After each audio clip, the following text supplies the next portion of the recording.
ওই যে night guard অথবা বাবুচির কাজে হেল্প করার কাজে এইসব কাজের জন্য দিবে। পরে শেষে ওনারা নিয়ে ওরা কাজ দেয় না, 10 দিন থাকে একটা হোটেলে, তারপরে আর একটা হোটেলে নাই 10-12 দিন পরে নিয়ে এসে তখন ওনারা জিজ্ঞাসা করে, 4 জন ছিল বাংলাদেশি। পরে ওরা জিজ্ঞাসা করে যে আমাদের কাজ দিচ্ছেন না কেন?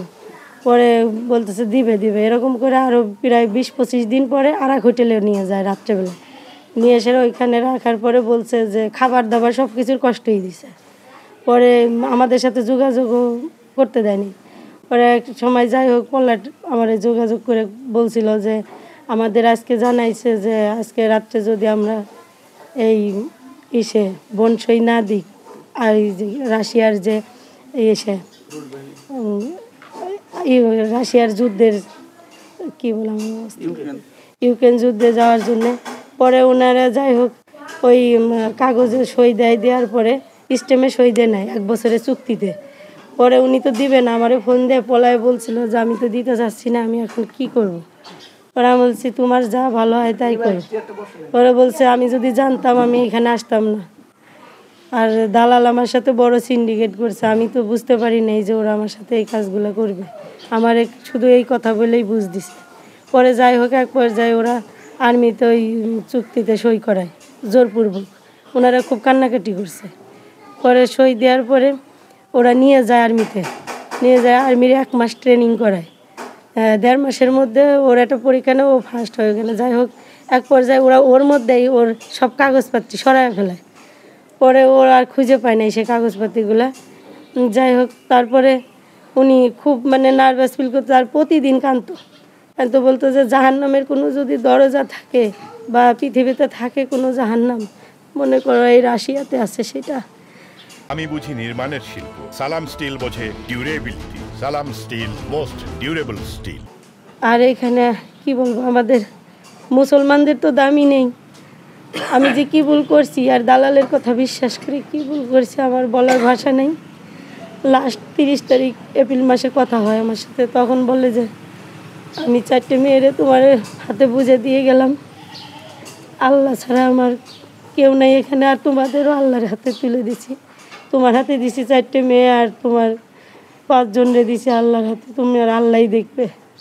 এই আমার সাথে শেষ কথা হয়। আর বললো যে মনে হয় আর দেখা হবে না, মনে হয় আমি আর বাঁচবো না, তুমি ওদেরকে দেখে রাখো।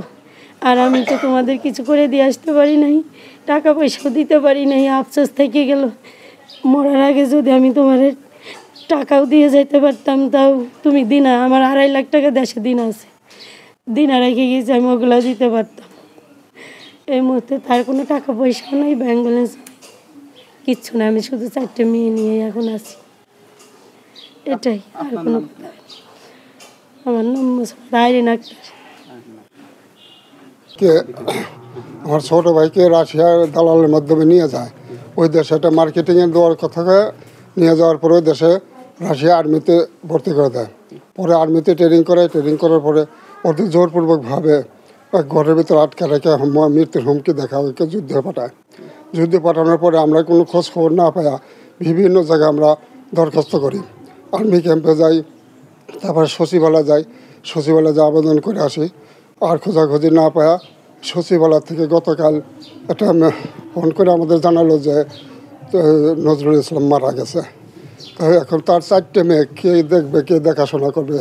অসহায় অবস্থায় 4টে মেয়ে নিয়ে কীভাবে চলবে? আমরা সরকারের কাছে আবেদন করছি এই সমস্ত দালালদের জন্য ধরে শাস্তিমূলক ব্যবস্থা নেয়, আর এদের একটা ক্ষতিপূরণ দেয় যাতে এরা বাচ্চা কাচ্চা নিয়ে বেঁচে থাকতে পারে। আমার নাম, আমি সেনাবাহিনীতে চাকরি করতাম, অবসরপ্রাপ্ত সার্জেন্ট রহিম, আমি অবসরপ্রাপ্ত। আপনি আমার স্যার, আপনি পাই ধরে আপনি আমার এই টাকাটা দেশে পাঠাবে দেন, তারপরে আমার জানে নেন নিবে না নে।